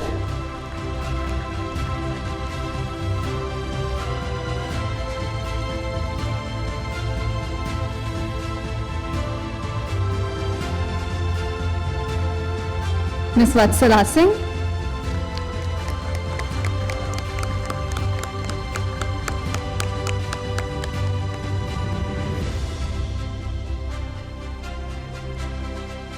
And Ms. Yashika Gupta.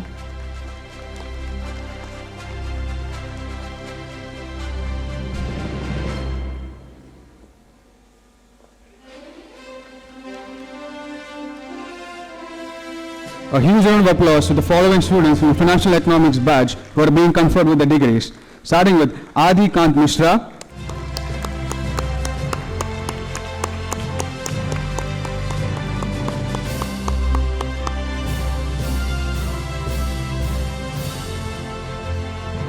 followed by Abhurva M,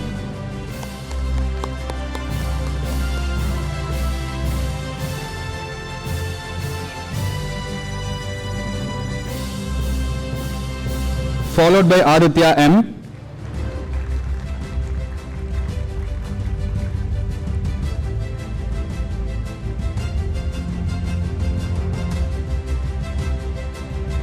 followed by Ankit Karmakar,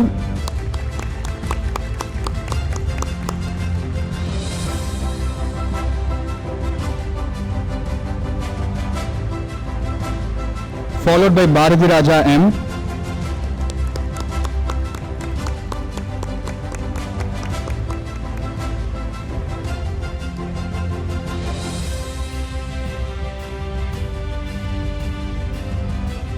followed by Chandrasekharan B,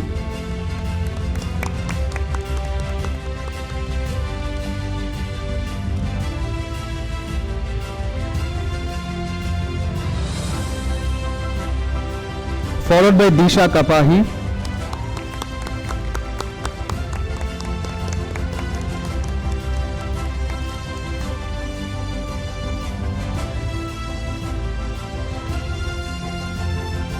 followed by Harini Sivaram,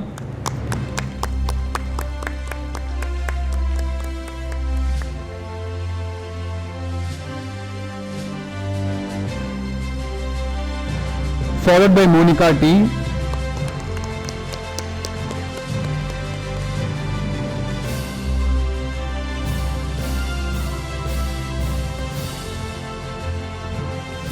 followed by Neeraj Yadav,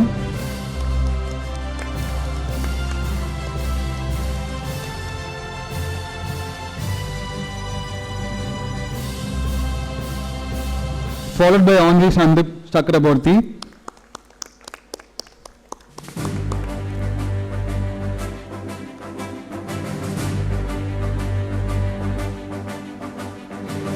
followed by Padma Bharati A,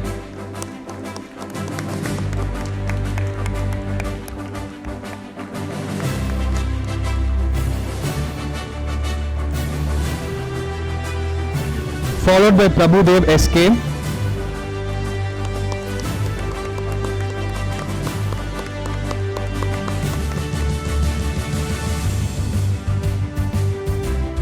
followed by Pratibha Singh,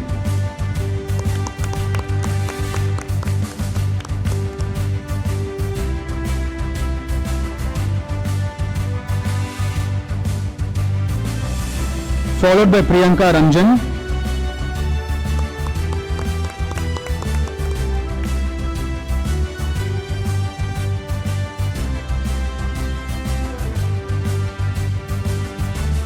followed by R. Pratibha,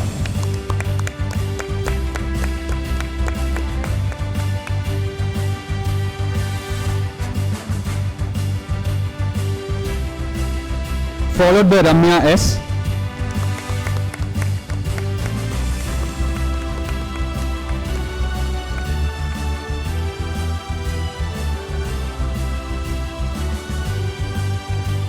followed by Riya Sharma,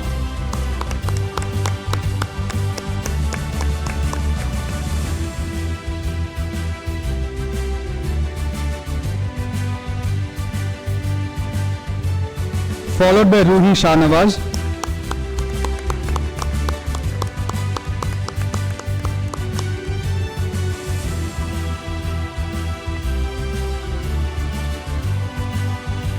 followed by Sanjana Deenadayalan,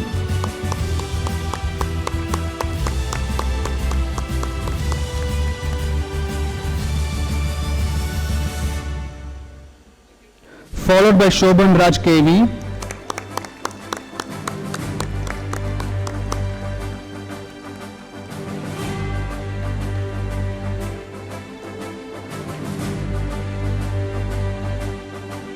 followed by Smriti C,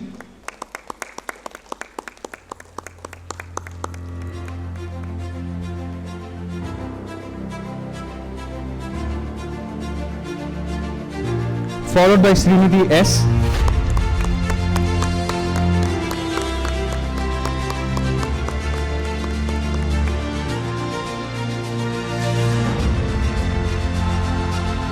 followed by Subhanan Maiti,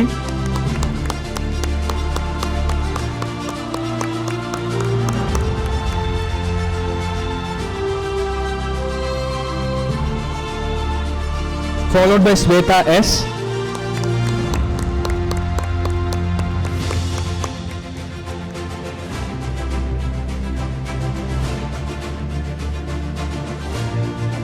followed by Upasana Datta,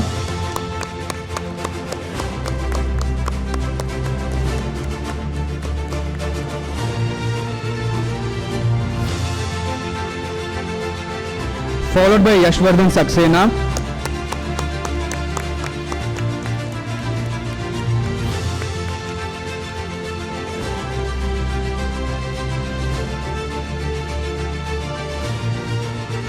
followed by Lakshmi Charita Velugu.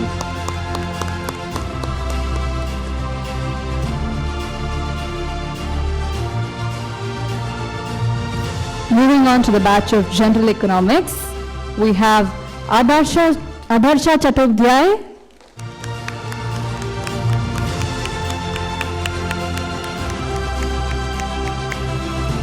followed by Aditya Didwania.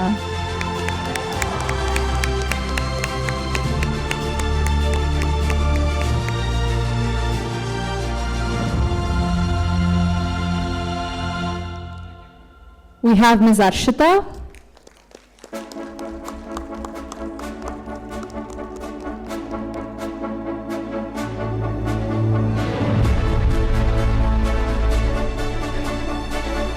followed by Deepak S.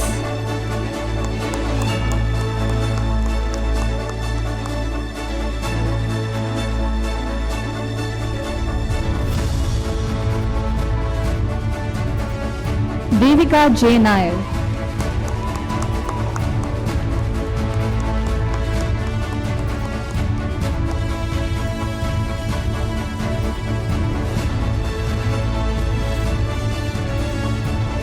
Diya Chatterjee.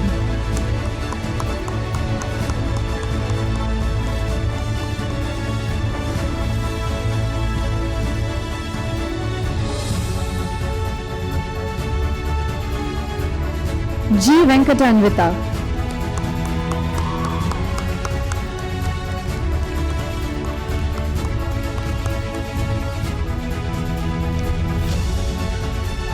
Gopika Suraj.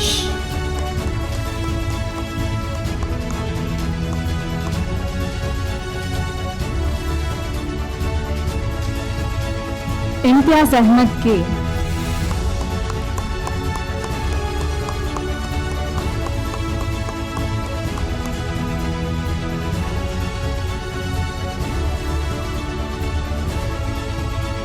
Indavanan V.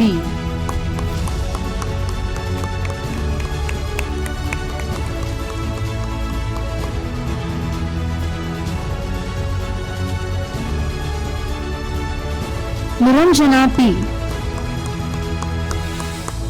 Our appreciation goes a long way, so can we please put our hands together for all of them? Parth Sharma.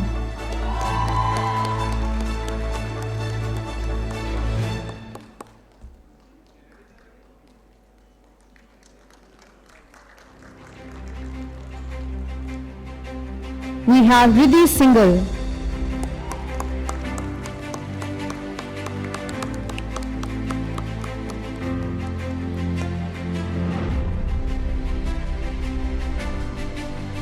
Shrishti Jain.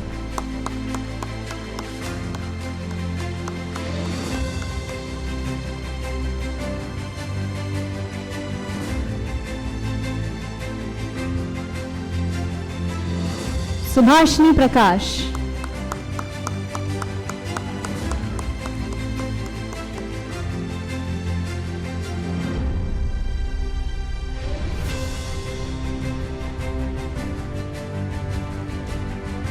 Sumitra R.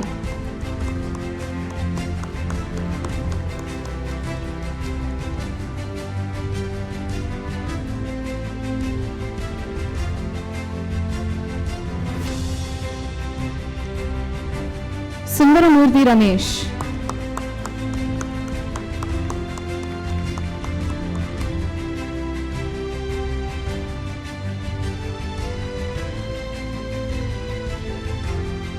Uzair Musafir.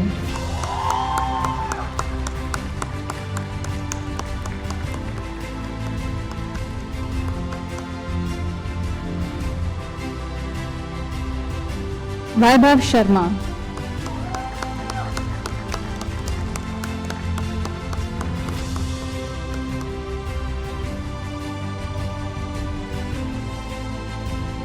And Ms. Vinitha Shri.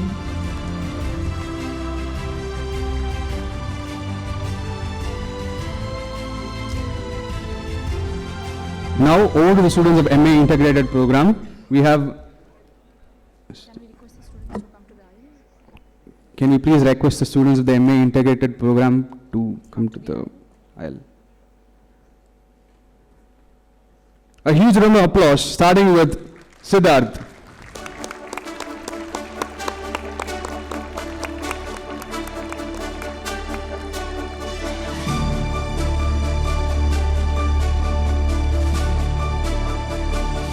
Followed by Mary Elizabeth Kurian.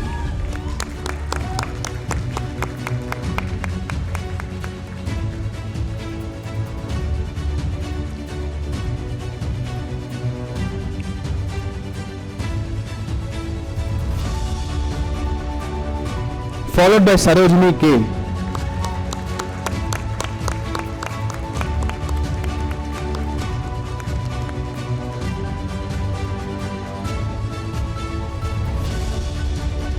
Followed by Siddhant Rawat.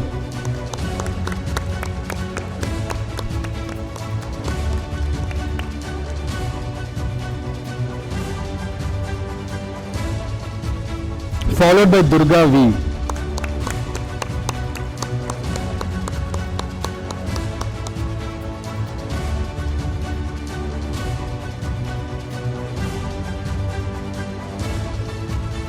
Followed by Namrata K.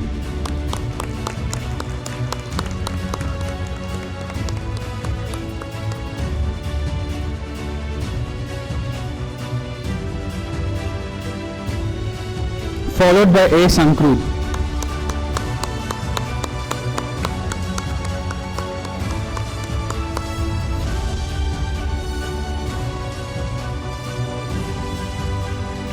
Followed by Shweta M.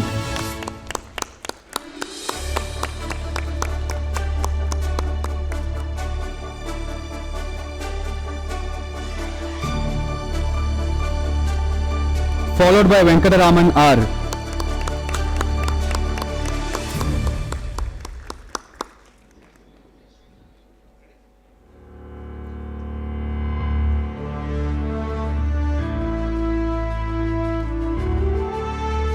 Followed by Sudeksha R.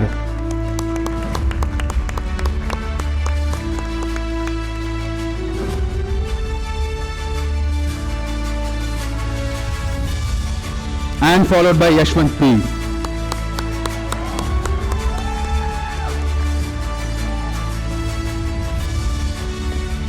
The following are the students who are awarded in absentia.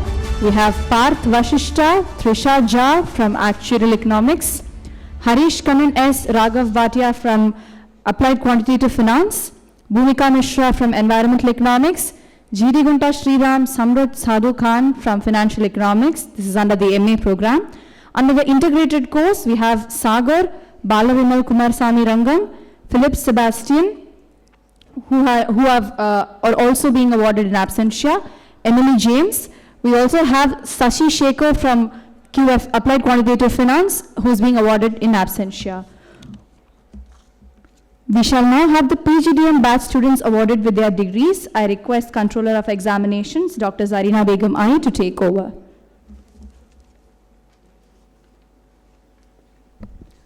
Sir, I present unto you these candidates who have been conferred after the examination to be duly qualified to receive the postgraduate diploma in management in finance and research and business analytic programs for the academic year 2023-24.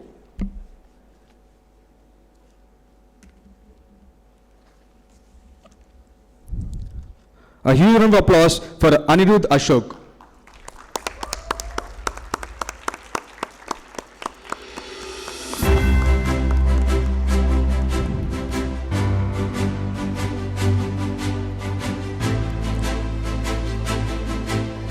Followed by Divya Prabha Dinagaran.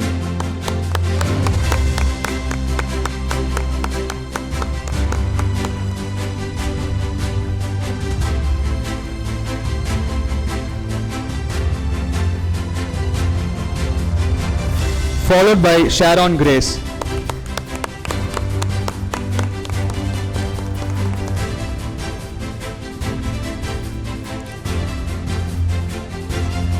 Followed by Tamarai Kani K.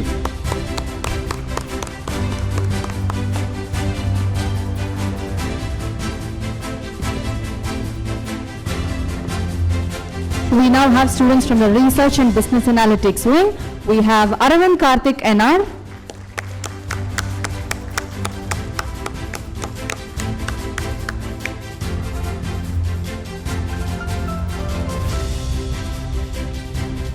Aryan Jaiswal.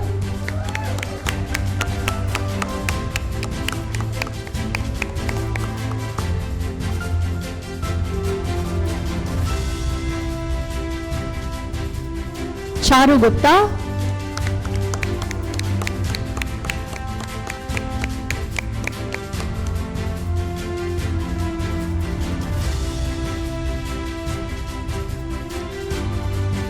Denver D. Cruz.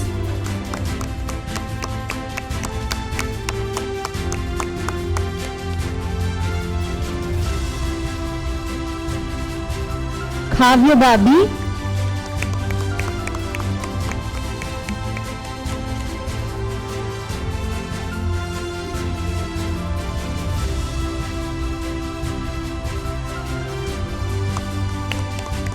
Kirtani P.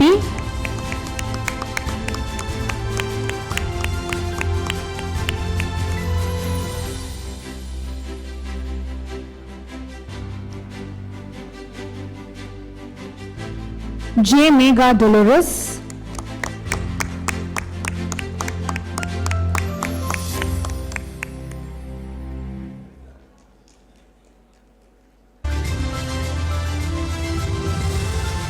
Nikhil Kumar D.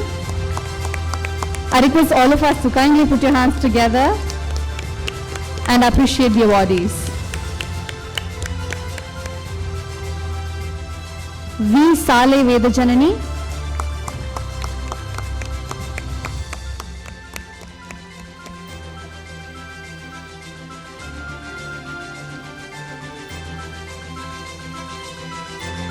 Sudarshan Sarathi V.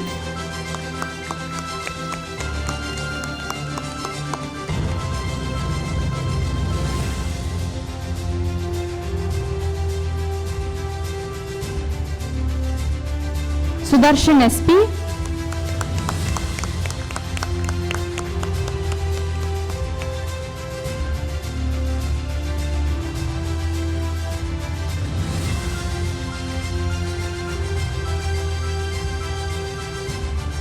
And Vrinda Tiwari.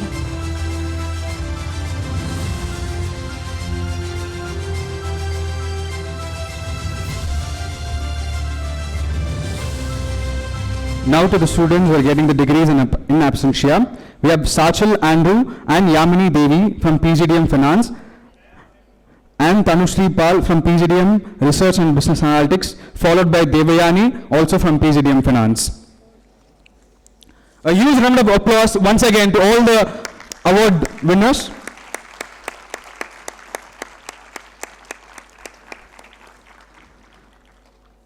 We now request our chairman to kindly administer the pledge, and all the students are requested to repeat the pledge and also rise for the same. I repeat, the students are requested to rise for the pledge.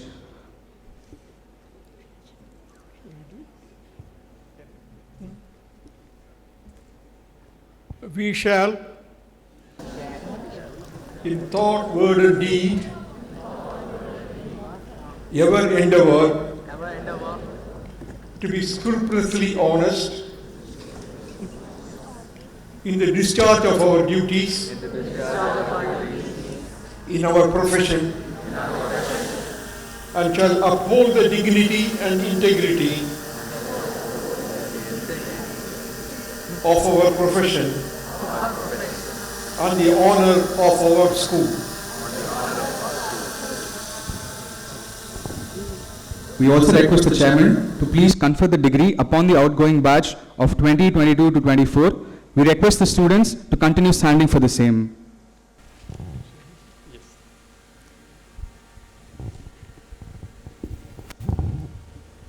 By virtue of the authority vested in me as the chairman of the Madras School of Economics, I admit you to the several degrees, both in person and in absentia, in the faculties of economics, management, and allied subjects, for which you have been declared qualified in this school, and in token thereof, you have been presented with these diplomas, and I authorize you to wear the robes ordained as the insignia of your degree.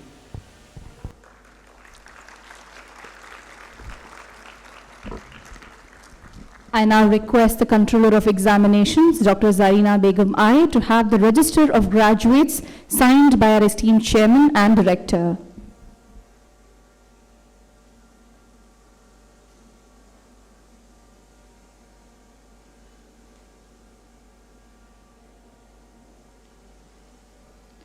All the students can kindly take your seats. Thank you.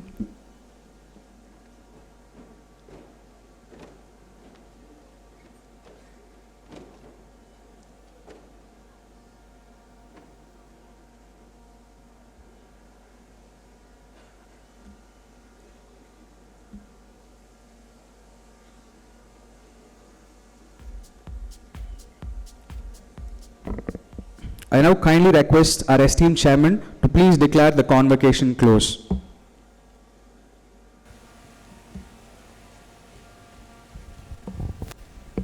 I declare the convocation closed.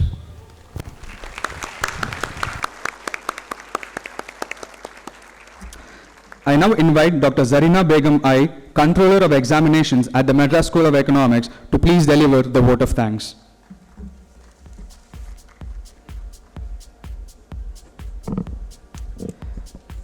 It is both privilege and an honor for me to stand before you today as we celebrate the culmination of years of hard work, dedication, and academic achievement at this joyous convocation ceremony. As the Controller of Examination, I am deeply grateful for the opportunity to extend my heartfelt thanks to all who have contributed for making this momentous occasion possible. Firstly, I would like to express our sincere gratitude to our distinguished chief guest, Dr. Arvind Subramanian, for gracing this event with your presence, and your words of wisdom and encouragement have added immeasurable value to this ceremony. And we are truly honored by your participation, and your journey and success continue to inspire and motivate all of us. A special thanks to our award chairman, whose leadership and vision have shaped the academic environment in which we operate. Your commitment to upholding the highest standards of education and creating an atmosphere that nurtures talent is something we all cherish. We remain grateful for your continued guidance and support. I would like to thank all the faculty members who have worked tirelessly to ensure that our students received a top quality education. The dedication, hard work and passion we have invested in our students each day have been instrumental in shaping the graduates we are celebrating today. So your commitment to both teaching and mentorship is invaluable, and we are truly appreciative of your efforts. A heartfelt thanks to the administrative staff, students' office team, and the director and chairman's office, and the technical personnel who ensured that all logistical aspects of today's ceremony has been flawlessly organized, from coordinating the examination process to the timely compilation of the results and smooth conduct of this event. Your hard work and attention to detail have not been unnoticed. So I would also like to acknowledge the graduates sitting here today, the stars of the ceremony, that your perseverance, resilience, and the pursuit of excellence have brought you to this milestone. You have not only completed your academic program, but have also developed into a well-rounded individuals to make meaningful contribution to the society. Today is a reflection of your dedication, and we are proud to have been a part of your academic journey. Finally, I extend my deepest appreciation to the families and friends of the graduates. Your unwavering support, encouragement, and sacrifices have been the foundation upon which these graduates are standing today. This moment is as much yours as it's theirs, and we share the joy and pride that comes with this achievement. Katradhanal aya payanenkul valarivan natral toyalar enin, which this implies that education gains meaning and purpose which when applied to virtuous living and higher values.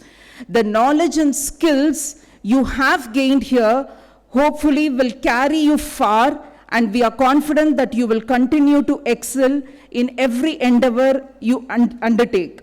Once again, thank you to everyone for your presence, your contribution, and your support.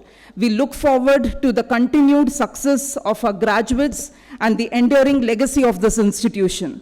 Thank you, and congratulations again for the graduating class of the academic year 2023-24. Just as a piece of note, the graduates are requested to kindly note that due to the efforts of our director, QR code as a security feature has been initiated by him in your degree certificates. Please scan it and see. And for your moment to be made as a special event, a selfie booth has been fixed. Please enjoy the moment and join us for the lunch at Madras School of Economics. And last but not the least, I wanted to thank the director at the last, because he had been a part of this entire process and helping us from the bits and pieces to this concrete event. And thanks for all the guidance for this event to be made as successful. And the examination team, Dr. Rupal and Dr. Arya, specifically for helping us all throughout in this process. Yeah, thank you. Thank you so much, ma'am. Sorry, I missed out the volunteers, our students who are here everywhere, who are coordinating the entire work, from the comparing to the volunteering work of each and every activity. I'm sitting with the calmness is because they are taking it forward and they are coordinating all the jobs which is assigned to them. Thank you, guys. We draw it from your guidance, ma'am, so thank you so much. As we draw close to the end of today's event, I request all of you to rise for the national anthem.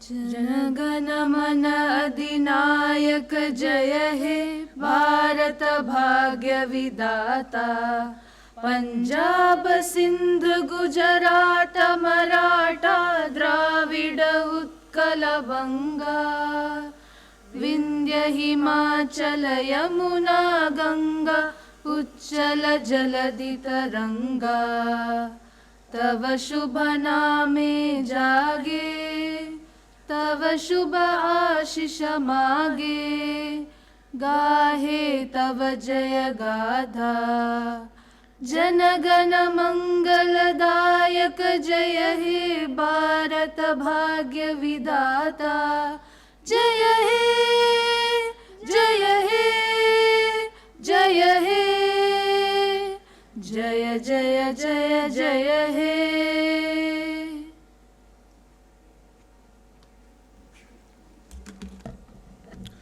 Thanks once again to all the dignitaries, teaching and non-teaching faculty members, parents, and also the degree holders for making this a grand event.